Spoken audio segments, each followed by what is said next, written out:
ಇದು 2020ರಲ್ಲಿ ನಡೆದಂಥ ಪೇಪರ್ 1. ಅದರಲ್ಲಿ ಮ್ಯಾಥಮೆಟಿಕ್ಸ್ ಪಾರ್ಟ್ನ ಫಸ್ಟ್ ಕ್ವೆಶನ್. ಒಂದು ವೃತ್ತದಲ್ಲಿ ವ್ಯಾಸ ಮತ್ತು ತ್ರಿಜ್ಯದ ಅನುಪಾತ,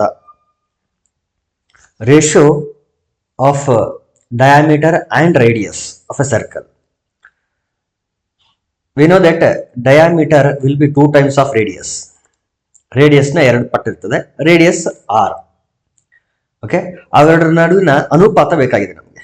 ಅನುಪಾತ ಅಂತಂದ್ರೆ 2r:r. ಡಿವೈಡ್ ಮಾಡಿದ್ರೆ we get 2:1. So first option is correct. ಒಂದು ವರ್ಗಪಾದ ಗೋಪುರದಲ್ಲಿ ತ್ರಿಭುಜಾಕಾರದ ಮುಖಗಳ ಸಂಖ್ಯೆ. ವರ್ಗಪಾದ ಗೋಪುರ ಅಂತಂದ್ರೆ ಬೇಸು ಯಾವ ಆಕಾರದಲ್ಲಿ ಇರ್ತದೆ? ಸ್ಕ್ವೇರ್ ಶೇಪ್ ಅಲ್ಲಿ ಇರುತ್ತೆ. ಇನ್ನು ಪ್ರತಿ ಬೇಸ್, ಈ ಬೇಸ್ನ ಪ್ರತಿ ಸೈಡ್ ಇಂದ ಒಂದು ಟ್ರಯಾಂಗ್ಯುಲರ್ ಫೇಸ್ ಹೋಗಿ ಒಂದೇ ಒಂದು ವರ್ಟೆಕ್ಸ್ಗೆ ಜಾಯಿನ್ ಆಗಿರುತ್ತೆ. ಇಲ್ಲಿ ವರ್ಟೆಕ್ಸ್ ಇದೆ ಅಂತ ಅನ್ಕೊಳ್ರಿ. ಇದು ಒಂದು ಟ್ರಯಾಂಗ್ಯುಲರ್ ಫೇಸ್. ಈ ಬೇಸಿಂದ ಈ ಒಂದು ಸೈಡ್ ಇಂದ, ಈ ಸೈಡ್ ಇಂದ ಮತ್ತೊಂದು ಹೋಗಿ ಸೈಡ್ ಇರ್ತದೆ, ಇದೊಂದು ಮತ್ತೆ ಇದೊಂದು, ಇದು 2. ಈ ಸೈಡ್ ಇಂದ ಮತ್ತೊಂದು ಟ್ರಯಾಂಗ್ಯುಲರ್ ಫೇಸ್ ಹೋಗಿರ್ತದೆ, ಇದು 3ನೇದು. ಈ ಸೈಡ್ ಇಂದ 4ನೇದು. ಸೊ 4 ಸೈಡ್ಗಳಿದೆ ಅಂತಂದ್ರೆ 4 ಸೈಡ್ ಇಂದ ಒಂದೊಂದು ಟ್ರಯಾಂಗ್ಯುಲರ್ ಫೇಸ್ ಹೋಗಿರುತ್ತೆ. ದೇರ್ಫೋರ್ ಎಷ್ಟು ತ್ರಿಭುಜಾಕಾರದ ಮುಖಗಳಿರ್ತವೆ ಅಂತಂದ್ರೆ 4 ತ್ರಿಭುಜಾಕಾರದ ಮುಖಗಳಿರ್ತವೆ. So option 3 is correct. 18 metre into 12 metre into 9 metre ಲೋಹೀಯ ಆಯತ ಘನವನ್ನು ಕರಗಿಸಿ ಮಾಡಬಹುದಾದ 3 ಮೀಟರ್ ಅಳತೆಯ ಘನಗಳ ಸಂಖ್ಯೆ. ಇದು ನೋಡಿ, ಎಷ್ಟು ಘನಗಳನ್ನು ಮಾಡಬಹುದು ಅಂತ ಕೇಳಿದಾಗ ಯಾವ ರೀತಿ ಮಾಡಬೇಕಾಗತ್ತೆ ಅಂದ್ರೆ, ವಾಲ್ಯೂಮ್ ಆಫ್ ಕ್ಯೂಬಾಯ್ಡ್ ಅಂದ್ರೆ ಇಲ್ಲೇನು ಅಳತೆಗಳು ಕೊಟ್ಟಿದ್ದಾರೆ, ಇದು ಒಂದು ಆಯತಘನ. ಆಯತಘನದ ಘನಫಲ divided by volume of cube, ಚೌಕಘನದ ಘನಫಲ. ಆಯತಘನದ ಘನಫಲವನ್ನ ಚೌಕಘನದ ಘನಫಲದಿಂದ ಭಾಗಿಸಿದ್ರೆ ಎಷ್ಟು ಘನಗಳನ್ನು ಮಾಡಬಹುದು ಅಂತ ನಮಗೆ ಗೊತ್ತಾಗುತ್ತೆ. So it is equal to ಆಯತಘನದ ಘನಫಲ volume of cuboid is equal to length into breadth into height. ಇಲ್ಲಿ ಅವರು ಆ ಡೈಮೆನ್ಷನ್ಗಳ ಪ್ರಾಡಕ್ಟ್ ಕೊಟ್ಬಿಟ್ಟಿದ್ದಾರೆ. ಸೊ ಇಲ್ಲೂ ಮೀಟರ್ ಮೀಟರ್ ಮೀಟರ್ ಅಂತಿದೆ, ಇಲ್ಲೂ ಮೀಟರ್ ಇರೋದ್ರಿಂದ ಯೂನಿಟ್ಸ್ ಏನೂ ಪ್ರಾಬ್ಲಮ್ ಆಗಲ್ಲ ನಮಗೆ. ಹಾಗಾಗಿ ನಾನು ನ್ಯೂಮರಿಕಲ್ ವ್ಯಾಲ್ಯೂಸ್ ಮಾತ್ರ ಬರ್ಕೊಳ್ತೀನಿ. 18 ಇಂಟು 12 ಇಂಟು 9 ಡಿವೈಡೆಡ್ ಬೈ, ಇಲ್ಲಿ ಚೌಕಘನದ ಒಂದು ಸೈಡ್ ಮಾತ್ರ ಕೊಟ್ಟಿದ್ದಾರೆ 3 ಮೀಟರ್ ಅಳತೆಯ ಅಂತೇಳಿ. ಹಾಗಾಗಿ ಚೌಕಘನದ ಘನಫಲ ಏನಾಗಿರುತ್ತೆ ಅಂದ್ರೆ ಬಾಹು ಇಂಟು ಬಾಹು ಇಂಟು ಬಾಹು ಅಂದ್ರೆ 3 ಇಂಟು 3 ಇಂಟು 3. ಅದನ್ನ ನಾನು ಬರ್ಕೊಳ್ತೀನಿ ಇಲ್ಲಿ 3 ಇಂಟು 3 ಇಂಟು 3. ಬರೀ 3 ಬರ್ಕೊಂಡ್ರೆ ತಪ್ಪಾಗ್ತದೆ.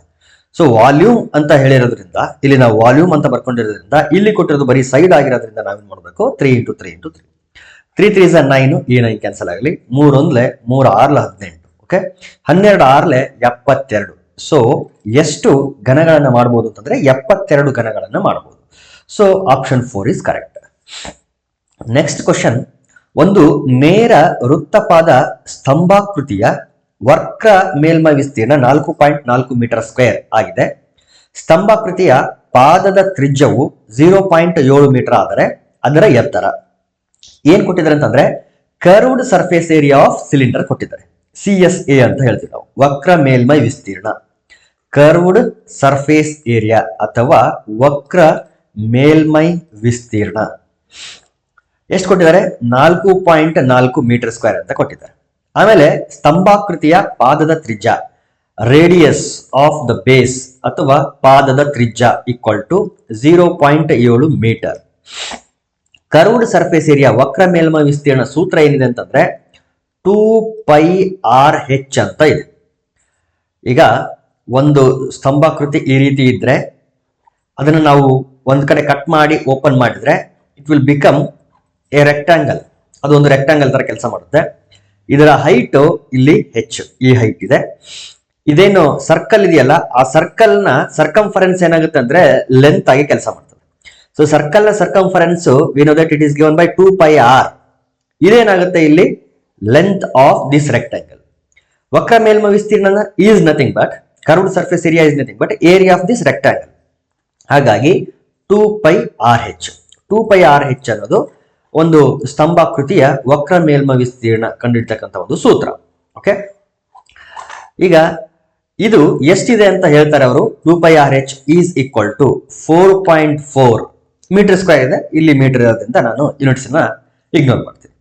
2 ಇಂಟು ಪೈ ಅಂದ್ರೆ ಅಪ್ರಾಕ್ಸಿಮೇಟ್ಲಿ 22/7 ಇಂಟು ರೇಡಿಯಸ್ ಎಷ್ಟು ಕೊಟ್ಟಿದ್ದಾರೆ, 0.7 ಕೊಟ್ಟಿದ್ದಾರೆ. ಹೈಟ್ ಗೊತ್ತಿಲ್ಲ, ಅದನ್ನೇ ಫೈಂಡ್ ಮಾಡಬೇಕು. Let it be as it is 4.4. ನಾವು ಈಗ 2 ಇಂಟು 22 ಅಂದ್ರೆ 44/7 ಇಂಟು ಈ 0.7 ಅನ್ನ 7/10 ಅಂತ ಬರ್ಕೊಳ್ತೀನಿ ಇಂಟು h ಈಕ್ವಲ್ ಟು 4.4 ನಾನು 44/10 ಅಂತ ಬರೀತೀನಿ. ಈ 44 ಕ್ಯಾನ್ಸಲ್ ಆಗಲಿ, ಈ 10 ಕ್ಯಾನ್ಸಲ್ ಆಗಲಿ, 7 ಕೂಡ ಕ್ಯಾನ್ಸಲ್ ಆದ್ರೆ finally we get h equal to 1 metre. ಯಾಕಂದ್ರೆ ಇಲ್ಲೂ ಏನು ಉಳಿದಿಲ್ಲ, 1 ಇದೆ. 1 into h is h. Right side ಕೂಡ ಏನು ಉಳಿದಿಲ್ಲ, 1 ಇದೆ. Therefore height of this cylinder is equal to 1 metre. Therefore first option is correct. ಒಂದು ಶಂಕುವಿನ ಭಿನ್ನಕದ ಘನಫಲ ಕಂಡುಹಿಡಿಯುವ ಸೂತ್ರ. ಇದೇನಿಲ್ಲ, ಡೈರೆಕ್ಟ್ ಕ್ವಶನ್ ಇದು. ಭಿನ್ನಕ ಅಂದ್ರೆ ಫ್ರಸ್ಟಮ್ ಆಫ್ ಎ ಕೋನ್ ಅಂತ ಹೇಳ್ತೀವಿ. ಫ್ರಸ್ಟಮ್ ಆಫ್ ಎ ಕೋನ್ ಈ ರೀತಿ ಇರುತ್ತೆ. ಈ ರೀತಿ ಅದು ಅಪ್ಸೈಡ್ ಡೌನ್ ಆಗಿರ್ಬೋದು ಅಥವಾ ರಿವರ್ಸ್ ಆದ್ರೂ ಇರ್ಬೋದು, ಪ್ರಾಬ್ಲಮ್ ಇಲ್ಲ. ಒಂದು ರೇಡಿಯಸ್ ಅನ್ನ R1 ಅಂತ ಅನ್ಕೊಂಡ್ರೆ, ಇನ್ನೊಂದು ರೇಡಿಯಸ್ R2 ಅಂತ ಅನ್ಕೊಂಡ್ರೆ, ಇಲ್ಲಿಂದ ಇಲ್ಲಿಗೆ ಹೈಟ್ ಅಂತ ಹೇಳ್ತೀವಿ. ಇದನ್ನ ನಾವು ಈ ರೇಡಿಯಸ್ ಗಳ ಸೆಂಟರ್ಸ್ ಇರುತ್ತಲ್ಲ, ಒಂದು ಮೇಲೊಂದು ಸರ್ಕಲ್ ಕೆಳಗಡೆ ಒಂದು ಸರ್ಕಲ್ ಇರುತ್ತೆ. ಆ ಸರ್ಕಲ್ ಗಳ ಸೆಂಟರ್ ನ ಜಾಯಿನ್ ಮಾಡಂತ ಒಂದು ಲೈನ್ ಸೆಗ್ಮೆಂಟ್ ಇರುತ್ತಲ್ಲ, ಆ ಲೆಂತ್ ನಾವೇನ್ ಕರಿತೀವಿ, ಹೈಟ್ ಅಂತ ಕರಿತೀವಿ. ಸೊ ಈ ಎಲ್ಲಾ ಒಂದು ವ್ಯಾಲ್ಯೂಸ್ ಗಳನ್ನ, ಪ್ಯಾರಾಮೀಟರ್ಸ್ ಗಳನ್ನ ಇಟ್ಕೊಂಡು ವಾಲ್ಯೂಮ್ ನ ನಾವು ಹೆಂಗ್ ಫೈಂಡ್ ಮಾಡ್ತೀವಿ ಅಂತಂದ್ರೆ, v equal to 1/3 into pi h into R1² plus R2² plus R1 into R2. Option 4 ಇದೆಯಲ್ಲ, ಈ ಫಾರ್ಮುಲಾ ನಾವೇನ್ ಮಾಡ್ತೀವಿ, ಯೂಸ್ ಮಾಡ್ತೀವಿ. So this is the formula to find volume of a frustum of a cone. ಇದು direct formula based question. ಎರಡು ಸಂಖ್ಯೆಗಳು 2:3 ಅನುಪಾತದಲ್ಲಿದೆ. ಅವುಗಳ ಲಸ 48 ಆದರೆ ಆ ಸಂಖ್ಯೆಗಳ ಮೊತ್ತ ಅಂತ ಕೇಳ್ತಾರೆ. ಸರಿ, ಈಗ ನಿಜವಾಗ್ಲೂ ಆ ಎರಡು ಸಂಖ್ಯೆಗಳು ಯಾವುದು ಅಂತ ಗೊತ್ತಿಲ್ಲ. ಮೊದಲನೇ ಸಂಖ್ಯೆ 2x ಆಗಿರ್ಲಿ, ಇನ್ನೊಂದು ಸಂಖ್ಯೆ 3x ಆಗಿರ್ಲಿ. ಯಾಕಂದ್ರೆ ಅವುಗಳ ಹೈಯೆಸ್ಟ್ ಕಾಮನ್ ಫ್ಯಾಕ್ಟರ್ ನ ನಾವೇನ್ ಮಾಡಿರ್ತೀವಿ ಅಂತಂದ್ರೆ ಕ್ಯಾನ್ಸಲ್ ಮಾಡಿ ಅದರ ಲೀಸ್ಟ್ ವ್ಯಾಲ್ಯೂ ಏನಿರುತ್ತಲ್ಲ ಅದನ್ನ ನಾವು ಬರ್ದಿರ್ತೀವಿ. ಅಂದ್ರೆ ಸಿಂಪ್ಲೆಸ್ಟ್ ಫಾರ್ಮ್. ಸಪೋಸ್ ಇಲ್ಲಿ 2x/3x ಫಾರ್ಮಲ್ ಇದ್ರೆ, ಇಲ್ಲಿ x ಅನ್ನೋದು ಅವುಗಳ highest common factor, that is HCF. ಯಾವ್ದದು? x will be the highest common factor of these two numbers. 2x ಮತ್ತು 3x ಅಂತ ಏನ್ ನಂಬರ್ಸ್ ಇದೆ, ಅವುಗಳ ಹೈಯೆಸ್ಟ್ ಕಾಮನ್ ಫ್ಯಾಕ್ಟರ್ x. ಆ x ನ ನಾವು ಡಿವೈಡ್ ಮಾಡಿ 2/3 ಅಂತ ಬರ್ದಿರ್ತೀವಿ. ಇದೇ 2/3 ನ ರೇಷಿಯೋ ಫಾರ್ಮ್ ಅಲ್ಲಿ 2:3 ಅಂತ ಬರ್ದಿರ್ತೀವಿ. ಹಾಗಾಗಿ ಅವುಗಳ ಆಕ್ಚುಯಲ್ ನಂಬರ್ಸ್ ಯಾವ ರೀತಿ ಇರುತ್ತೆ, 2x 3x ಫಾರ್ಮಲ್ ಇರ್ತದೆ. ಇಲ್ಲಿ x ಅನ್ನೋದೇನು ಅಂತಂದ್ರೆ ಹೈಯೆಸ್ಟ್ ಕಾಮನ್ ಫ್ಯಾಕ್ಟರ್. ಇದು ನಮ್ಗೆ ಗೊತ್ತಿರಬೇಕು. ಓಕೆ, ಆಮೇಲೆ ಎರಡು ನಂಬರ್ಗಳು ಕೊಟ್ಟು LCM ಮತ್ತು HCF ಅವುಗಳ ನಡುವಿನ ರಿಲೇಷನ್ ಯಾವ ರೀತಿ ಇರುತ್ತೆ ಅಂತಂದ್ರೆ, product of those two numbers will be equal to product of LCM and HCF of those two numbers. ಆ ಎರಡೂ ಸಂಖ್ಯೆಗಳ ಗುಣಲಬ್ಧ ಅವುಗಳ ಲಸ ಮತ್ತು ಮಸಗಳ ಗುಣಲಬ್ಧಕ್ಕೆ ಸಮನಾಗಿರುತ್ತೆ. ಹಾಗಾಗಿ ಅವುಗಳ ಗುಣಲಬ್ಧ ಅಂತಂದ್ರೆ 2x into 3x it is equal to ಲಸ ಇಂಟು ಮಸ ಅಂದ್ರೆ LCM into HCF. LCM is 48 into HCF. ಈಗ ತಾನೇ ನಾನು ಎಕ್ಸ್ಪ್ಲೇನ್ ಮಾಡಿದೆ, ಇಲ್ಲಿ HCF ಎಷ್ಟಾಗಿರುತ್ತೆ, x ಆಗಿರುತ್ತೆ. ಓಕೆ, ಸೊ x ಕ್ಯಾನ್ಸಲ್ ಆಗಲಿ, 2 ಇಂಟು 3 ಮಾಡಿದ್ರೆ 6, x ಇದೆ, it is equal to 48. Divide ಮಾಡಿದ್ರೆ 6 × 48, x ಈಕ್ವಲ್ ಟು 8 ಅಂತ ಬಂತು. But this is not the required answer.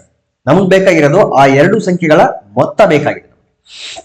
x ನ ಇದರಲ್ಲಿ ಹಾಕಿದ್ರೆ 2x ಇದೆ, 2 ಇಂಟು 8, 3x ಇದೆ, 3 ಇಂಟು 8, 2 ಎಂಟ್ಲೆ 16, 3 ಎಂಟ್ಲೆ 24. ಮೊತ್ತ ಅಂದಿದ ಸಲುವಾಗಿ ಎರಡನ್ನು ಕೂಡಿಸಬೇಕು. ಓಕೆ, 6 4 10, 2 3 4, 2 16 ಮತ್ತು 24 ಕೂಡಿಸಿದ್ರೆ ಎಷ್ಟು ಬರುತ್ತೆ ಮೊತ್ತ ಅಂದ್ರೆ 40 ಬರುತ್ತೆ. So option 3 is correct. 120ರ ಅವಿಭಾಜ್ಯ ಅಪವರ್ತನಗಳ ಗುಣಲಬ್ಧವನ್ನು 120 equal to 2x into 3y into 5z ಎಂದು ಬರೆದಾಗ y plus z equal to ಅಂದ್ರೆ 120 ಅನ್ನೋ ನಂಬರ್ ಅನ್ನ ಪ್ರೈಮ್ ಫ್ಯಾಕ್ಟರ್ಸ್ ಪ್ರಾಡಕ್ಟ್ ಆಗಿ ಎಕ್ಸ್ಪ್ರೆಸ್ ಮಾಡಿ ಅದನ್ನ power of product of prime factors ಆಗಿ ಬರೆದಾಗ, so 120 equal to 2 to the power of some number into 3 to the power of some number plus 5 to the power of some number ಆಗಿ express ಮಾಡಬಹುದು. ಇಲ್ಲಿ powers ಯಾವುದು ಅಂದ್ರೆ x y z. Okay, ಅದರಲ್ಲಿ y ಮತ್ತು z ನ sum ನ ಕೇಳಿದ್ದಾರೆ. ಅದಕ್ಕೆ ನಾವೇನ್ ಮಾಡೋಣ ಅಂತಂದ್ರೆ ಫಸ್ಟ್ 120 ನ ಪ್ರಾಡಕ್ಟ್ ಆಫ್ ಪ್ರೈಮ್ ಫ್ಯಾಕ್ಟರ್ ಆಗಿ ಎಕ್ಸ್ಪ್ರೆಸ್ ಮಾಡೋಣ. ಫಸ್ಟ್ 2 ಇಂದ ಡಿವೈಡ್ ಮಾಡ್ತೀನಿ. 2 60s ಅಗೇನ್ 2 30s 2 15. ಈಗ 2 ಇಂದ ಹೋಗಲ್ಲ. Next we have two divided by 3. 3 5 15 5. So this 120 can be expressed as 2 2 2 3 ಸಾರಿ ಇರೋದ್ರಿಂದ ಇದನ್ನ ನಾವು 2 ಕ್ಯೂಬ್ ಅಂತ ಬರಿಬಹುದು. 3 ಒಂದೇ ಸಾರಿ ಇದೆ, so 3 to the power of 1 into 5 ಒಂದೇ ಸಾರಿ ಇದೆ, 5 ಟು ದ ಪವರ್ ಆಫ್ 1. ಇಲ್ಲಿ 3 ಅನ್ನೋದು ಎಕ್ಸ್, ಇಲ್ಲಿ y ಅನ್ನೋದು y, ಇಲ್ಲಿ 1 ಅನ್ನೋದು z. ನಮಗೆ ಬೇಕಾಗಿರೋದು y plus z. So 1 plus 1, therefore 1 plus 1 is 2. Option 2 is correct. x plus y plus z ಅಂತ ಕೇಳಿದ್ರೆ ಆಪ್ಷನ್ 3 ಆಗ್ತಿತ್ತು. ಇಲ್ಲಿ ಬರೀ y ಪ್ಲಸ್ z ಅಂತ ಕೇಳಿರೋದ್ರಿಂದ 2. x plus y plus z ಅಂದ್ರೆ 3 ಪ್ಲಸ್ 1 ಪ್ಲಸ್ 1 ಆಗ್ತಿತ್ತು. ನೆಕ್ಸ್ಟ್ ಕ್ವಶನ್ 0.36666 ಇದರ p ಬೈ q ರೂಪ. ಸೊ ಈ ರೀತಿ ಕ್ವಶನ್ಸ್ ನಾವು ಬಹಳ ಸಾಲ್ವ್ ಮಾಡಿದೀವಿ. ಮೊದಲೇನ್ ಮಾಡಬೇಕು, let us call this as x. x equal to 0.36666 ಅಂತ. ಓಕೆ, ಇದು ಇನ್ಫೈನೈಟ್ ವರ್ಗು ರಿಪೀಟ್ ಆಗ್ತಾನೆ ಇರ್ತದೆ. ಇಲ್ಲಿ ರಿಪೀಟ್ ಆಗ್ತಾ ಇರೋದು ಓನ್ಲಿ 1 ಡಿಜಿಟ್. ಯಾವ್ದದು 6 ಅನ್ನೋದು ಮಾತ್ರ ರಿಪೀಟ್ ಆಗ್ತಾ ಇದೆ. ನಾನು ನಿಮ್ಗೆ ಏನಂತ ಹೇಳಿದೀನಿ ಅಂತಂದ್ರೆ, ಆಲ್ರೆಡಿ ಈ ರೀತಿ ಕ್ವಶನ್ಸ್ ಸಾಲ್ವ್ ಮಾಡುವಾಗ ಈಕ್ವೇಶನ್ ನಂಬರ್ 1 ಈಕ್ವೇಶನ್ ನಂಬರ್ 2 ಅಂತ ತಗೊಳ್ತೀವಿ, 2 - 1 ಮಾಡ್ತೀವಿ. ಬಟ್ ಈಕ್ವೇಶನ್ ನಂಬರ್ 1 ಅಂತ ಯಾವ್ದನ್ನ ತಗೊಳ್ಬೇಕು, ಈಕ್ವೇಶನ್ ನಂಬರ್ 2 ಅಂತ ಯಾವ್ದನ್ನ ತಗೋಬೇಕು ಅಂತ ಆಲ್ರೆಡಿ ನಾನು ಎಕ್ಸ್ಪ್ಲೇನ್ ಮಾಡಿದ್ದೀನಿ ಪ್ರೀವಿಯಸ್ ವಿಡಿಯೋಸ್ ಗಳಲ್ಲಿ. ಈಕ್ವೇಶನ್ ನಂಬರ್ 1 ಅಂತ ಯಾವ್ದನ್ನ ತಗೋಬೇಕು ಅಂತಂದ್ರೆ, ಈ ರಿಪೀಟಿಂಗ್ ಪ್ಯಾಟರ್ನ್ ಇರುತ್ತಲ್ಲ ಅದ್ರ ಪಕ್ಕದಲ್ಲಿ ಈ ಡೆಸಿಮಲ್ ಪಾಯಿಂಟ್ ಬರಬೇಕು. ಆ ರೀತಿ ಬಂದಾಗ ಮಾತ್ರ ಅದನ್ನ ಈಕ್ವೇಶನ್ 1 ಅಂತ ತಗೋಬೇಕು. ಇಲ್ಲಿ ರಿಪೀಟಿಂಗ್ ಪ್ಯಾಟರ್ನ್ ಯಾವ್ದು ಅಂದ್ರೆ 6 6 ಇರೋದು. ಅದ್ರ ಪಕ್ಕದಲ್ಲಿ ಬರಬೇಕು ಅಂದ್ರೆ ಡೆಸಿಮಲ್ ಪಾಯಿಂಟ್ ಎಲ್ಲಿ ಬರಬೇಕು, 3 ಮತ್ತು 6 ನ ಮಧ್ಯ ಬರಬೇಕು. 3 ಮತ್ತು 6 ನ ಮಧ್ಯ ಬರಬೇಕು ಅಂತಂದ್ರೆ ಏನ್ ಮಾಡಬೇಕು, multiply 10 on both side. Equation ನ ಎರಡೂ ಕಡೆ 10 ರಿಂದ ಮಲ್ಟಿಪ್ಲೈ ಮಾಡಿದಾಗ ಈ ಡೆಸಿಮಲ್ ಪಾಯಿಂಟ್ 1 ಸ್ಟೆಪ್ ಈ ಕಡೆ ಬರ್ತದೆ, 1 ಡಿಜಿಟ್ ರೈಟ್ ಸೈಡ್ ಬರ್ತದೆ. therefore 10x equal to point ಇಲ್ಲಿಗೆ ಬಂದಾಗ ಈಗ 3.6666 ಆಗ್ತದೆ. ಈಗ ಇದನ್ನ ಏನಂತ ಕರೀರಿ ಅಂತಂದ್ರೆ ಈಕ್ವೇಶನ್ ನಂಬರ್ 1 ಅಂತ ಕರೀರಿ. ಇನ್ನು ಈಕ್ವೇಶನ್ ನಂಬರ್ 2 ಅಂತ ಯಾವ್ದನ್ನ ಕರಿಬೇಕು ಅಂತಂದ್ರೆ, ಅಲ್ಲಿ ಎಷ್ಟು ಡಿಜಿಟ್ಸ್ ರಿಪೀಟ್ ಆಗ್ತಾ ಇರ್ತದೋ ಆ ಒಂದು ಬ್ಲಾಕ್ ಕಂಪ್ಲೀಟ್ ಅಷ್ಟು ಸೆಟ್ ಏನಾಗಬೇಕು ಅಂತಂದ್ರೆ ಡೆಸಿಮಲ್ ಪಾಯಿಂಟ್ ದಾಟಿ ಬರಬೇಕು. ಇಲ್ಲಿ 1 ಡಿಜಿಟ್ ಮಾತ್ರ ರಿಪೀಟ್ ಆಗ್ತಾ ಇರೋದ್ರಿಂದ ಈ ಡೆಸಿಮಲ್ ಪಾಯಿಂಟ್ ನೆಕ್ಸ್ಟ್ ಏನಾಗಬೇಕು ಅಂದ್ರೆ 1 ಡಿಜಿಟ್ ದಾಟಿ ಬರಬೇಕು. ಒಂದು ವೇಳೆ ಇದೇನಾದ್ರೂ 3.535353 ಅಂತ ಇದ್ರೆ ಇದು ಈಕ್ವೇಶನ್ ನಂಬರ್ 1 ಅಂತ ಕರೆದಿದ್ರೆ, ಈಕ್ವೇಶನ್ ನಂಬರ್ 2 ಯಾವ್ದಾಗುತ್ತೆ ಅಂತಂದ್ರೆ ಈ ಡೆಸಿಮಲ್ ಪಾಯಿಂಟ್ ಎಲ್ಲಿ ಬರಬೇಕು ಅಂದ್ರೆ ಒಂದು ಸೆಟ್ ಆಫ್ ರಿಪೀಟಿಂಗ್ ಪ್ಯಾಟರ್ನ್ ಇರುತ್ತಲ್ಲ ಅದನ್ನ ದಾಟಿ ಬರಬೇಕು. ಸೊ 53 ಅನ್ನುವಂತ ಒಂದು ಬ್ಲಾಕ್ ಇದೆಯಲ್ಲ ಇದನ್ನ ದಾಟಿ ಇಲ್ಲಿಗೆ ಬರಬೇಕು. ಸೊ ಇಲ್ಲಿಗೆ ಬರಬೇಕು ಅಂತಂದ್ರೆ ಎರಡು ಕಡೆ ಎಷ್ಟಿಂದ ಮಲ್ಟಿಪ್ಲೈ ಮಾಡಬೇಕು, ಇಲ್ಲಿ 2 ಡಿಜಿಟ್ ಇರೋದ್ರಿಂದ ರಿಪೀಟಿಂಗ್ ಪ್ಯಾಟರ್ನ್ ಅಲ್ಲಿ 100 ಇಂದ ನಾವು ಮಲ್ಟಿಪ್ಲೈ ಮಾಡಬೇಕು. ಸೊ ಇದನ್ನ ನಾನು ಪ್ರೀವಿಯಸ್ ವಿಡಿಯೋದಲ್ಲಿ ಎಕ್ಸ್ಪ್ಲೇನ್ ಮಾಡಿದ್ದೆ. ಸೊ ಇಲ್ಲಿ ರಿಪೀಟ್ ಆಗ್ತಾ ಇರೋದು ಓನ್ಲಿ 1 ಡಿಜಿಟ್ ಆಗಿರೋದ್ರಿಂದ ಅಗೇನ್ ಮಲ್ಟಿಪ್ಲೈ ಇಟ್ ಬೈ 10. ಮತ್ತೊಮ್ಮೆ 10 ಇಂದ ಮಲ್ಟಿಪ್ಲೈ ಮಾಡಿದಾಗ ಇದೆಷ್ಟಾಗುತ್ತೆ, ಇದು 100x ಆಗುತ್ತೆ. ಇಲ್ಲಿ ಡೆಸಿಮಲ್ ಪಾಯಿಂಟ್ ಇಲ್ಲಿ ಬರುತ್ತೆ. ಸೊ 36.666 ಆಯ್ತು. ಇದನ್ನ ಈಕ್ವೇಶನ್ ನಂಬರ್ 2 ಅಂತ ಕರೀರಿ. ನಾವು ಸಬ್ಟ್ರಾಕ್ಟ್ 1 ಫ್ರಮ್ 2 ಇಂದ 1 ನ ಸಬ್ಟ್ರಾಕ್ಟ್ ಮಾಡಿ. ಸೊ ಇಲ್ಲಿ 100 - 10 ಆಯ್ತು, that is 90x. It is equal to ಇಲ್ಲಿ ಏನಾಗುತ್ತೆ ಗೊತ್ತಾ, ಇಲ್ಲಿ 36.666 ಇದೆ. ಇಲ್ಲಿ ಈಕ್ವೇಶನ್ ನಂಬರ್ 1 ಅಲ್ಲಿ 3.66 ಇದೆ. ಡೆಸಿಮಲ್ ಪಾಯಿಂಟ್ ರೈಟ್ ಸೈಡ್ ಎಲ್ಲಾನು ಸೇಮ್ ಇರೋದ್ರಿಂದ ಆ ಎಲ್ಲಾ ವ್ಯಾಲ್ಯೂಸ್ ವ್ಯಾನಿಶ್ ಆಗಿ 000 ಆಯ್ತು. ಇಲ್ಲಿ ಮಾತ್ರ 36 - 3 ಅಂದ್ರೆ 33 ಉಳಿತು. So 33.000 is nothing but 33. therefore we can write 90x equal to 33 and x equal to 33 by 90. Divide ಮಾಡಿದ್ರೆ 3 1 3 1 3 3 9. therefore 11/30 ಅನ್ನೋದು ಇದು p by q form. So 11/30 option 1 is correct. Next question 2√3 + 3√2 divided by 2√3 - 3√2 equal to a + b√6 ಆದಾಗ a ಮತ್ತು b ಬೆಲೆಗಳು. Okay, ಅದನ್ನ ಈ form ಅಲ್ಲಿ ಮೊದಲು ಎಕ್ಸ್ಪ್ರೆಸ್ ಮಾಡೋಣ. 2√3 + 3√2 ಡಿವೈಡೆಡ್ ಬೈ 2√3 - 3√2. ಈ ತರದ ಪ್ರಾಬ್ಲಮ್ಸ್ ನ ಯೂಶುವಲ್ ಆಗಿ ನಾವೇನ್ ಮಾಡ್ತೀವಿ ಅಂತಂದ್ರೆ ಡಿನಾಮಿನೇಟರ್ ನ ಕಾಂಜುಗೇಟ್ ತಗೊಳ್ತೀವಿ. 2√3 - 3√2. ಕಾಂಜುಗೇಟ್ ಅಂದ್ರೆ ಅಕರ್ಣಿಕಾರಕ ಅಂತ ಹೇಳ್ತೀವಿ. 2√3 - 3√2 ಇದೆ ಅಂತಂದ್ರೆ ಡಿನಾಮಿನೇಟರ್ ಅಲ್ಲಿ ಇದರ ಅಕರ್ಣಿಕಾರಕ ಏನಾಗ್ತದೆ ಅಂದ್ರೆ ಇಲ್ಲಿ ಮೈನಸ್ ಇದ್ರೆ ಪ್ಲಸ್. ಸೊ ಆ ಅಕರ್ಣಿಕಾರಕ ಅಥವಾ ಕಾಂಜುಗೇಟ್ ಅಂತ ಏನಿದೆ ಅದನ್ನ ನ್ಯೂಮರೇಟರ್ಗೆ ಮತ್ತು ಡಿನಾಮಿನೇಟರ್ಗೆ ಮಲ್ಟಿಪ್ಲೈ ಮಾಡಬೇಕು. ಸೊ 2√3 - 3√2 ಇದರ ರಾಷನಲೈಸಿಂಗ್ ಫ್ಯಾಕ್ಟರ್ ಅಥವಾ ಕಾಂಜುಗೇಟ್ ಏನಾಗುತ್ತೆ 2√3 ಪ್ಲಸ್ 3√2. 2√3 ಮೈನಸ್ ಇದೆ, ಇಲ್ಲಿ ಪ್ಲಸ್ ಬರುತ್ತೆ. ಅದನ್ನ ನ್ಯೂಮರೇಟರ್ಗೆ ಮಲ್ಟಿಪ್ಲೈ ಮಾಡಬೇಕು, ಜೊತೆಗೆ ಡಿನಾಮಿನೇಟರ್ಗೂ ಕೂಡ ಮಲ್ಟಿಪ್ಲೈ ಮಾಡಬೇಕು.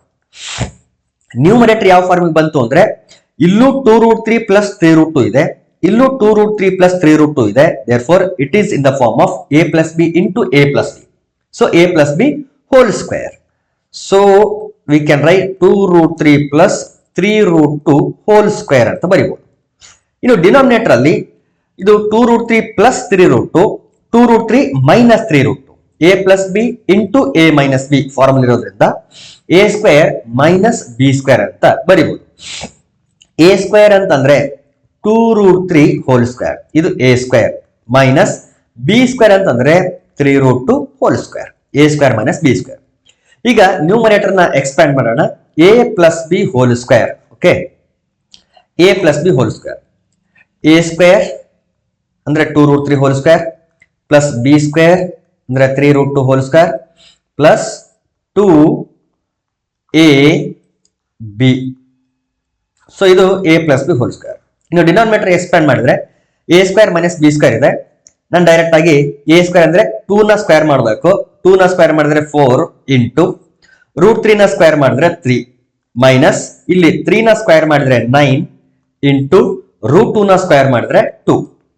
ಸೇಮ್ ಪ್ರಾಸೆಸ್ ನ್ಯೂಮರೇಟರ್ ಕೂಡ 2 ನ ಸ್ಕ್ವೇರ್ ಮಾಡಿದ್ರೆ 4 ಇಂಟು √3 ನ ಸ್ಕ್ವೇರ್ ಮಾಡಿದ್ರೆ 3 ಪ್ಲಸ್ 3 ನ ಸ್ಕ್ವೇರ್ ಮಾಡಿದ್ರೆ 9 ಇಂಟು √2 ನ ಸ್ಕ್ವೇರ್ ಮಾಡಿದ್ರೆ 2 ಪ್ಲಸ್ 2 4 4 3 12 √3 ಇಂಟು √2 ಅಂತಂದ್ರೆ √6 divided by 4 3 12 minus 9 2 18.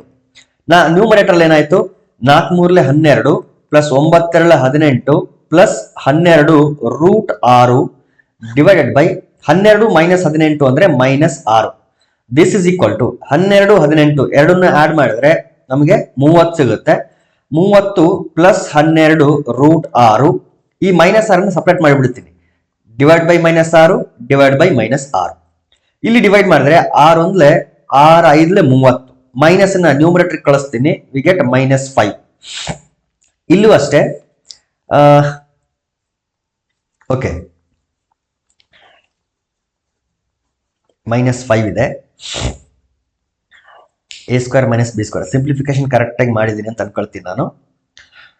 Okay, a plus B whole square ಕೆಳಗಡೆ a minus B whole square. ಇಲ್ಲಿ ಪ್ಲಸ್ ಇದೆ, ಇಲ್ಲಿ ಮೈನಸ್ ಇದೆ, ಮಲ್ಟಿಪ್ಲೈ ಮಾಡಿದ್ರೆ plus into minus minus, divide ಮಾಡಿದ್ರೆ 6 1 6 2 12 2 √6. ನಮ್ಗೆ ಬೇಕಾಗಿರೋದು a ಪ್ಲಸ್ ಬಿ √6 ಅಂತ. ಸೊ ಆ ಫಾರ್ಮಿಗೆ ನಾನು ಬರೀತೀನಿ ಇಲ್ಲಿ ಮೈನಸ್ 5 ಪ್ಲಸ್ ಈ ಮೈನಸ್ 2 ನ ಇಲ್ಲಿ ಬರ್ಕೊಂಡು √6 ಅಂತ ಬರೀತೀವಿ. ನಾವು compare a plus B √6. So a ಅಂದ್ರೆ ಮೈನಸ್ 5, b ಅಂದ್ರೆ ಮೈನಸ್ 2. ಅದನ್ನ ಆರ್ಡರ್ ಪೇರ್ ಫಾರ್ಮಲ್ ಬರೆದ್ರೆ minus 5 minus 2. So option 2 is correct. Next question, ಇವುಗಳಲ್ಲಿ ಸರಿಯಲ್ಲದ ಹೇಳಿಕೆ ಅಂದ್ರೆ 3 ಆಪ್ಷನ್ಸ್ ಗಳು ಕರೆಕ್ಟ್ ಆಗಿರ್ತದೆ ಸ್ಟೇಟ್ಮೆಂಟ್ಸ್, ಯಾವುದೋ ಒಂದು ರಾಂಗ್ ಇರುತ್ತೆ, ಅದನ್ನ ನಾವು ಫೈಂಡ್ ಮಾಡಬೇಕು ಸರಿಯಲ್ಲದ ಅಂತ ಹೇಳಿರೋದ್ರಿಂದ. 2 ಪೂರ್ಣಾಂಕಗಳ ಮೊತ್ತ ಯಾವಾಗಲೂ ಪೂರ್ಣಾಂಕವಾಗಿರುತ್ತದೆ ಅಂದ್ರೆ sum of any 2 integers will always be an integer. Of course it is a true statement. ಇದು ಟ್ರೂ ಸ್ಟೇಟ್ಮೆಂಟ್, ನಮಗ್ ಬೇಕಾಗಿರೋದಲ್ಲ. 2 ಪೂರ್ಣಾಂಕಗಳ ವ್ಯತ್ಯಾಸ ಯಾವಾಗಲೂ ಪೂರ್ಣಾಂಕವಾಗಿರುತ್ತದೆ. Difference of any 2 integers will always be an integer. Of course it is also a true statement. 2 ಪೂರ್ಣಾಂಕಗಳ ಗುಣಲಬ್ಧ ಯಾವಾಗಲೂ ಪೂರ್ಣಾಂಕವಾಗಿರುತ್ತದೆ. This is also a true statement. 2 ಪೂರ್ಣಾಂಕಗಳನ್ನ ಗುಣಿಸಿದ್ರೆ ಅಂದ್ರೆ product of 2 integers will always be an integer. Of course it is a true statement. ಹಾಗಾದ್ರೆ ಉಳಿದಿರೋದು ಒಂದೇ ಒಂದು, ಆಪ್ಷನ್ 4 ಇದು ಫಾಲ್ಸ್ ಸ್ಟೇಟ್ಮೆಂಟ್. ಮತ್ತೆ ನಮಗೆ ಬೇಕಾಗಿರೋದು ಅದೇ. ಇಲ್ಲೇನಿದೆ, ಒಂದು ಪೂರ್ಣಾಂಕವನ್ನು ಮತ್ತೊಂದರಿಂದ ಭಾಗಿಸಿದಾಗ ಬರುವ ಭಾಗಲಬ್ಧ ಯಾವಾಗಲೂ ಪೂರ್ಣಾಂಕವಾಗಿರುತ್ತದೆ. No, it is false. ಅಂದ್ರೆ it is not true always. ಎಲ್ಲಾ ಸಿಚುವೇಶನ್ ಇದು ಟ್ರೂ ಆಗಲ್ಲ. ಫಾರ್ ಎಕ್ಸಾಂಪಲ್ 2 ಅಂತ ಇದೆ, 2ನ್ನ 4ರಿಂದ ನಾವೇನಾದ್ರೂ ಡಿವೈಡ್ ಮಾಡಿದ್ರೆ 2/4 ಆಗ್ತದೆ. ಸೊ ಡಿವೈಡ್ ಮಾಡಿದ್ರೆ ಆನ್ಸರ್ ಎಷ್ಟು ಬರುತ್ತೆ? 1/2. But it is not an integer. 1/2 is not an integer. Therefore, option 4 is wrong. ಒಂದು ತರಗತಿಯ 42 ವಿದ್ಯಾರ್ಥಿಗಳಲ್ಲಿ 2/7 ವಿದ್ಯಾರ್ಥಿಗಳು ವಾಲಿಬಾಲ್ ಅನ್ನು, 3/7 ವಿದ್ಯಾರ್ಥಿಗಳು ಕರಾಟೆಯನ್ನು ಮತ್ತು ಉಳಿದವರು ಕಬಡ್ಡಿಯನ್ನು ಅಭ್ಯಾಸ ಮಾಡಿದರೆ ಕಬಡ್ಡಿಯನ್ನು ಅಭ್ಯಾಸ ಮಾಡಿದ ವಿದ್ಯಾರ್ಥಿಗಳ ಸಂಖ್ಯೆ. ಸರಿ, ಈಗ ವಾಲಿಬಾಲ್ ಮತ್ತು ಕರಾಟೆನ ಒಟ್ಟು ಎಷ್ಟು ಜನ ಅಭ್ಯಾಸ ಮಾಡ್ತಾರೆ ಅಂತಂದ್ರೆ 5/7 ಅಭ್ಯಾಸ ಮಾಡ್ತಾರೆ. ಇವೆರಡನ್ನ ಅಭ್ಯಾಸ ಮಾಡೋರು ಎಷ್ಟು ಜನ ಅಂತ ಫಸ್ಟ್ ಫೈಂಡ್ ಮಾಡೋಣ. 7 ಅಂದ್ರೆ 7 6 32, 6 5 30. ಅಂದ್ರೆ 30 ಜನ ವಾಲಿಬಾಲ್ ಮತ್ತು ಕರಾಟೆನ ಅಭ್ಯಾಸ ಮಾಡ್ತಾರೆ. ಉಳಿದವರು ಎಷ್ಟು ಜನ? 42 - 30. 12 ಜನ ಏನ್ ಮಾಡ್ತಾರೆ ಅಂತಂದ್ರೆ ಕಬಡ್ಡಿನ ಅಭ್ಯಾಸ ಮಾಡ್ತಾರೆ. ಇಲ್ಲ ನಾನು ಸಪರೇಟ್ ಆಗಿ ಮಾಡ್ತೀನಿ ಅಂತಂದ್ರೆ ಸಪರೇಟ್ ಆಗಿ ಮಾಡ್ಬೋದು. ಹೆಂಗ್ ಸಪರೇಟ್ ಅಂದ್ರೆ ಮೊದಲಿಗೆ ವಾಲಿಬಾಲ್ ಫೈನ್ ಮಾಡೋದು. ಹೆಂಗದು? ವಾಲಿಬಾಲ್ ಫೈನ್ ಮಾಡಕ್ಕೆ ಮೊದಲಿಗೆ 42 × 2/7, 7 6 42, 6 2 12. ಇದು ಯಾರು ಅಂತಂದ್ರೆ ವಾಲಿಬಾಲ್ ಪ್ರಾಕ್ಟೀಸ್ ಮಾಡೋರು. ಇನ್ನು ಕರಾಟೆ ಪ್ರಾಕ್ಟೀಸ್ ಮಾಡೋರು ಫೈನ್ ಮಾಡಬೇಕು ಅಂದ್ರೆ 42 × 3/7 ಮಾಡಬೇಕು. 7 6 42, 6 3 18. ಇದು ಕರಾಟೆ ಪ್ರಾಕ್ಟೀಸ್ ಮಾಡೋರು. ವಾಲಿಬಾಲ್ ಮತ್ತು ಕರಾಟೆ ಎರಡನ್ನೂ ಪ್ರಾಕ್ಟೀಸ್ ಮಾಡೋರು ಎಷ್ಟು ಜನ ಆದ್ರು? 12 + 18 ಎಷ್ಟಾಯ್ತು ಅಂದ್ರೆ 30. ನಾನು ಅದನ್ನ ಏನ್ ಮಾಡಿದ್ದೀನಿ? ಡೈರೆಕ್ಟ್ ಆಗಿ ಮಾಡಿದ್ದೀನಿ. ಈ 5/7 ಹೆಂಗ್ ಬಂತು ಅಂತಂದ್ರೆ 2/7 ಮತ್ತೆ 3/7 ಎರಡನ್ನು ಕೂಡಿಸಿದ್ದೀನಿ. ನಾನು ಮೈಂಡ್ ಅಲ್ಲೇ ಕೂಡಿಸಿದ್ದೀನಿ ಅಷ್ಟೇ. 2/7 ವಾಲಿಬಾಲ್ ಪ್ಲಸ್ 3/7 ಕರಾಟೆ ಎರಡನ್ನು ಕೂಡಿಸಿದ್ರೆ 2 + 3 5, ಡಿನಾಮಿನೇಟರ್ ಸೇಮ್ ಇರೋದ್ರಿಂದ 7. ಸೊ 5/7 ಅದನ್ನ ನಾನು ಡೈರೆಕ್ಟ್ ಆಗಿ ಫೈಂಡ್ ಮಾಡಿದ್ದೀನಿ. ಈ 30 ಮತ್ತೆ ನೋಡಿ, ಈ 30 ಎರಡು ಸೇಮ್ ಇದೆ. ವಾಲಿಬಾಲ್ ಕರಾಟೆ 30 ಜನ ಆದ್ರೆ ಉಳಿದವರು ಅಂತಂದ್ರೆ 42ರಲ್ಲಿ 30ನ ಕಳೀರಿ ಅಷ್ಟೇ. 12 ಜನ ಉಳಿದಂಥದ್ದು. ಕಬಡ್ಡಿ ಅಭ್ಯಾಸ ಮಾಡೋರು 12 ಜನ. Option 2 is correct. Next question, 0ಯನ್ನು ಹೊರತುಪಡಿಸಿ ಯಾವುದೇ ಭಿನ್ನರಾಶಿಯನ್ನು ಅದರ ವಿಲೋಮದ ಜೊತೆ ಗುಣಿಸಿದಾಗ ಗುಣಲಬ್ಧ ಎಷ್ಟು ಬರುತ್ತೆ? ಯಾವುದೋ ಒಂದು A/B ಅಂತ ಒಂದು ಭಿನ್ನರಾಶಿ ಇದೆ ಅಂತ ಅನ್ಕೊಳ್ರಿ. 0 ಬಿಟ್ರೆ, ಯಾಕಂದ್ರೆ 0ನ ನಾವು ರಿವರ್ಸ್ ಮಾಡಿದಾಗ ಅಂದ್ರೆ ರೆಸಿಪ್ರೋಕಲ್ ತಗೊಂಡಾಗ 1/0 ಅಂತ ಬರೀಬೇಕಾಗ್ತದೆ. 1/0 is not defined in mathematics. ಅದನ್ನ ಡಿಫೈನ್ ಮಾಡಿಲ್ಲ, ಹಾಗಾಗಿ 0ಯನ್ನು ಹೊರತುಪಡಿಸಿ ಅಂತ ಹೇಳ್ತಾರೆ. A/B ಅಂತ ಒಂದು ಫ್ರಾಕ್ಷನ್ ಇದೆ, ಭಿನ್ನರಾಶಿ ಇದೆ. ಅದರ ವಿಲೋಮ ಅಂತಂದ್ರೆ B/A. ಓಕೆ, ಗುಣಾಕಾರ ಮಾಡ್ತಿರ್ಬೇಕಾದ್ರೆ ಗುಣಲಬ್ಧದ ವಿಲೋಮ ತಗೋಬೇಕು ನಾವು. ಗುಣಾಕಾರ ಮಾಡಿದ್ರೆ ಏನ್ ಬರುತ್ತೆ ನೋಡ್ರಿ? A ಕ್ಯಾನ್ಸಲ್ ಆಯ್ತು, B ಕ್ಯಾನ್ಸಲ್ ಆಯ್ತು. ಉತ್ತರ 1 ಬರುತ್ತೆ ಯಾವಾಗಲೂ. So option 2 is correct. ಒಂದು ತೆಳುವಾದ ಆಯತಾಕಾರದ ಲೋಹದ ಹಾಳೆಯ ಉದ್ದ 3 1/2 ಮೀಟರ್ ಮತ್ತು ಅಗಲವು 2 1/2 ಮೀಟರ್ ಆಗಿದೆ. ಈ ಲೋಹದ ಹಾಳೆಯ ವಿಸ್ತೀರ್ಣ. ಸೊ ಇದು ಆಯತಾಕಾರ ಇರೋದ್ರಿಂದ ಉದ್ದ ಏನಾಗಿದೆ ಅಂತಂದ್ರೆ 3 1/2. ಇದನ್ನ ಇಂಪ್ರಾಪರ್ ಫ್ರಾಕ್ಷನ್ ಬರ್ಬಿಡ್ತೀನಿ. 2 3 6, 6 1 7, 7/2 ಮೀಟರ್. ಅಗಲ ಎಷ್ಟಿದೆ? 2 1/2 ಅಂದ್ರೆ 2 4, 4 1 5. ಸೊ 5/2 ಮೀಟರ್ ಉದ್ದ ಮತ್ತು ಅಗಲ. ವಿಸ್ತೀರ್ಣ ಅಂತಂದ್ರೆ ಉದ್ದ ಇಂಟು ಅಗಲ. ದೇರ್ಫೋರ್ 7/2 × 5/2 ಉದ್ದ ಇಂಟು ಅಗಲ. 7 5 35, 2 2 4. ಇದನ್ನ ಡಿವೈಡ್ ಮಾಡಿದ್ರೆ 4 1 4, 4 8 32. ಸೊ ಇದನ್ನ ಮಿಕ್ಸ್ಡ್ ಫ್ರಾಕ್ಷನ್ ಫಾರ್ಮಲ್ ಹೆಂಗ್ ಬರೀತೀವಿ ಅಂದ್ರೆ ಇಲ್ಲಿ ಏನ್ ಬರೀಬೇಕು? ಕೋಶೆಂಟ್ ಬರೀಬೇಕು. ನ್ಯೂಮರೇಟರ್ ಅಲ್ಲಿ remainder divide by divisor. Okay, 4 8 32. ಎಷ್ಟು ಉಳಿತು ರಿಮೈಂಡರ್ ಅಲ್ಲಿ ಅಂತಂದ್ರೆ 3 ರಿಮೈಂಡರ್ ಉಳಿತು. ದೇರ್ಫೋರ್ 8 3/4. ಇದು ಗೊತ್ತಾಗಿಲ್ಲ ಅಂತಂದ್ರೆ ಈ ರೀತಿ ಲಾಂಗ್ ಡಿವಿಷನ್ ಮೆಥಡ್ ಇಂದ ನೀವು ಮಾಡ್ಬೋದು.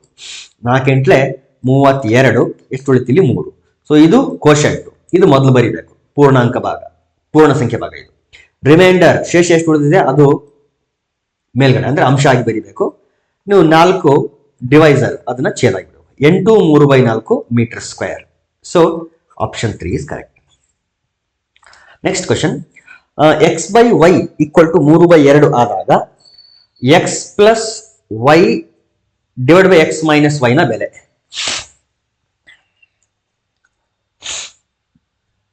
ಓಕೆ, ಈಗ ಏನ್ ಕೊಟ್ಟಿದ್ದಾರೆ? x + y / x - y ಕೊಟ್ಟಿದ್ದಾರೆ. ನಾವು take y as a common factor. 2ರಿಂದ y ನ ಕಾಮನ್ ಫ್ಯಾಕ್ಟರ್ ಆಗಿ ತೆಗೆದ್ಬಿಡೋಣ. y ಕಾಮನ್ ಫ್ಯಾಕ್ಟರ್ ಆಗಿ ತೆಗೆದಾಗ ಇಲ್ಲಿ x/y + 1 ಬರುತ್ತೆ. ಇಲ್ಲೂ ಅಷ್ಟೇ y ಕಾಮನ್ ಫ್ಯಾಕ್ಟರ್ ಆಗಿ ತೆಗೆದಾಗ x/y - 1 ಬರುತ್ತೆ. ಸೊ y ಕ್ಯಾನ್ಸಲ್ ಆಯ್ತು. ಇಲ್ಲಿ x/y ಫಾರ್ಮ್ ಮಾಡೋ ಸಲುವಾಗಿನೇ ನಾವೇನ್ ಮಾಡಿದೀವಿ ಅಂತಂದ್ರೆ y ನ ಕಾಮನ್ ಫ್ಯಾಕ್ಟರ್ ಆಗಿ ತಗೊಂಡಿದ್ದೀವಿ. ಇದು 1 ವೇ. ಇಲ್ಲಿ x/y ಬಂತಲ್ಲ, ಈ x/y ಕೊಟ್ಟಿದ್ದಾರೆ ಇಲ್ಲಿ 3/2 ಅಂತ. ಸೊ ಏನ್ ಮಾಡಬೇಕು ಅಂತಂದ್ರೆ ಇಲ್ಲಿ 3/2 ಇಲ್ಲಿ 3/2 ಹಾಕಿ ಸಿಂಪ್ಲಿಫೈ ಮಾಡಬೇಕು. 3/2 + 1 ಡಿವೈಡೆಡ್ ಬೈ 3/2 - 1. ಇದು ಒಂದು ವೇ. ಇನ್ನೊಂದು ವೇ ಯಾವ ರೀತಿ ಸಾಲ್ವ್ ಮಾಡೋದು ಅಂತಂದ್ರೆ ಇಲ್ಲಿ x = ಈ y ನ ಕ್ರಾಸ್ ಮಲ್ಟಿಪ್ಲೈ ಮಾಡಿಬಿಡಿ. ಏನಾಗುತ್ತೆ 3/2 × y ಆಗುತ್ತೆ. ಈ x ಪ್ಲಸ್ ಅನ್ನ x ವ್ಯಾಲ್ಯೂನ 3/2y ನ ಇದರಲ್ಲಿ ಹಾಕಿ. x ಎಲ್ಲಿದೆ ಫಸ್ಟ್ ಇದೆ ನೋಡ್ರಿ 3/2y + y ಡಿವೈಡೆಡ್ ಬೈ ಇಲ್ಲೂ ಕೆಳಗಡೆನೂ x ಇದೆ 3/2y - y. ಈಗ ನ್ಯೂಮರೇಟರ್ y ಕಾಣಿಸ್ತಾ ಇದೆ, ಡಿನಾಮಿನೇಟರ್ y ಕಾಣಿಸ್ತಾ ಇದೆ. ಆ y ನ ಕಾಮನ್ ತೆಗೆದು ಬಿಡ್ರಿ. ಕಾಮನ್ ತೆಗೆದಾಗ ಇಲ್ಲಿ 3/2 + 1 ಉಳಿತು. ಡಿನಾಮಿನೇಟರ್ y ಕಾಮನ್ ತೆಗೆದ್ರೆ 3/2 - 1 ಉಳಿತು. ನೋಡಿ ಇಲ್ಲಿಗೆ ಮತ್ತೊಮ್ಮೆ ರೀಚ್ ಆಗಿದೆ. ಸೊ ನೀವು ಮೊದಲಿಗೆ y ನ ಕಾಮನ್ ತೆಗಿಬಹುದು ಅಥವಾ y ಕ್ರಾಸ್ ಮಲ್ಟಿಪ್ಲೈ ಮಾಡಿ ಕೂಡ ಮಾಡಬಹುದು. ಸೊ ಯಾವ ರೀತಿನಾದ್ರೂ ಮಾಡಿ ನಿಮಗೆ ಬಿಟ್ಟಿದ್ದು. ಈಗ ಸಿಂಪ್ಲಿಫೈ ಮಾಡೋಣ. ಇಲ್ಲಿ ಏನಿಲ್ಲ ಅಂದ್ರೆ 1 ಇರುತ್ತೆ, ಇಲ್ಲೂ ಕೂಡ 1 ಇರುತ್ತೆ. 2 ಮತ್ತು 1ರ ಲಸ LCM 2 ಬಂತು. ಇಲ್ಲಿ 1 ಮಲ್ಟಿಪ್ಲೈ ಮಾಡಿ, ಇಲ್ಲಿ 2 ಮಲ್ಟಿಪ್ಲೈ ಮಾಡಿ. So 3 1s 3 + 2 1s 2. 2 1s 2 ಆಗಿರುತ್ತೆ. ಇಲ್ಲಿ 2 ಇಲ್ಲಿ 2 ಇಲ್ಲಿ ಕೆಳಗಡೆ ಬರ್ಕೊಂಡಿದ್ದೀವಿ. ಸಿಮಿಲರ್ಲಿ ಡಿನಾಮಿನೇಟರ್ ಅಲ್ಲಿ 2 ಬಂತು. So 2 1s 2 1 2s 2. 3 1s 3 - 2 1s 2. ಈ 2 ಡಿನಾಮಿನೇಟರ್ ಅಲ್ಲಿ ಇರ್ತಕ್ಕಂಥ ಎರಡು 2ಗಳು ಕ್ಯಾನ್ಸಲ್ ಆಯಿತು. 3 + 2 5 divide by 3 - 2 is 1. 5/1 is nothing but 5. So option 1 is correct. Next question. ಒಂದು ಪೆನ್ನಿನ ಬೆಲೆ 8.5 ಮತ್ತು ಒಂದು ಪೆನ್ಸಿಲ್ನ ಬೆಲೆ 5.5 ರೂಪಾಯಿ ಆಗಿದೆ. ಹಾಗಾದ್ರೆ ಒಂದು ಡಜನ್ ಪೆನ್ ಮತ್ತು ಅರ್ಧ ಡಜನ್ ಪೆನ್ಸಿಲ್ಗಳ ಬೆಲೆ. ಓಕೆ, ಈಗ ಫಸ್ಟ್ಗೆ ಪೆನ್ ಆಮೇಲೆ ಪೆನ್ಸಿಲ್ ನೋಡೋಣ. ಓಕೆ, ಪೆನ್ನಿಗೆ 8.5 ಒಂದು ಪೆನ್ನಿಗೆ. ಎಷ್ಟು ಪೆನ್ನಿನ ಬೆಲೆ ಬೇಕಾಗಿದೆ? ಒಂದು ಡಜನ್. ಒಂದು ಡಜನ್ ಅಂದ್ರೆ ಎಷ್ಟಿರುತ್ತೆ? 12 ಪೆನ್ ಇರ್ತವೆ. ಅದೇ ರೀತಿ ಪೆನ್ಸಿಲ್ ಅಂತ ಬಂದ್ರೆ 5.5 ರೂಪಾಯಿ ಇದೆ. ಎಷ್ಟು ಬೇಕು ಅಂದ್ರೆ ಅರ್ಧ ಡಜನ್. ಅರ್ಧ ಡಜನ್ ಅಂದ್ರೆ 6 ಪೆನ್ಗಳು, 6 ಪೆನ್ಸಿಲ್ಗಳು. ಈ ಮಲ್ಟಿಪ್ಲೈ ಮಾಡಿ. 12 5 60 0 ದಶಕ 6. 12 8 96 + 6 ಅಂದ್ರೆ 102. ಡೆಸಿಮಲ್ ಪಾಯಿಂಟ್ ನೋಡಿ, ಪಾಯಿಂಟ್ ನ ರೈಟ್ ಸೈಡ್ ಒಂದೇ ಒಂದು ಡಿಜಿಟ್ ಇರೋದ್ರಿಂದ ಒಂದು ಡಿಜಿಟ್ ಆದ್ಮೇಲೆ ಪಾಯಿಂಟ್ ಕೊಡಬೇಕು. 102 ರೂಪಾಯಿ. ಇಲ್ಲಿ 6 5 30 0 ದಶಕ 3.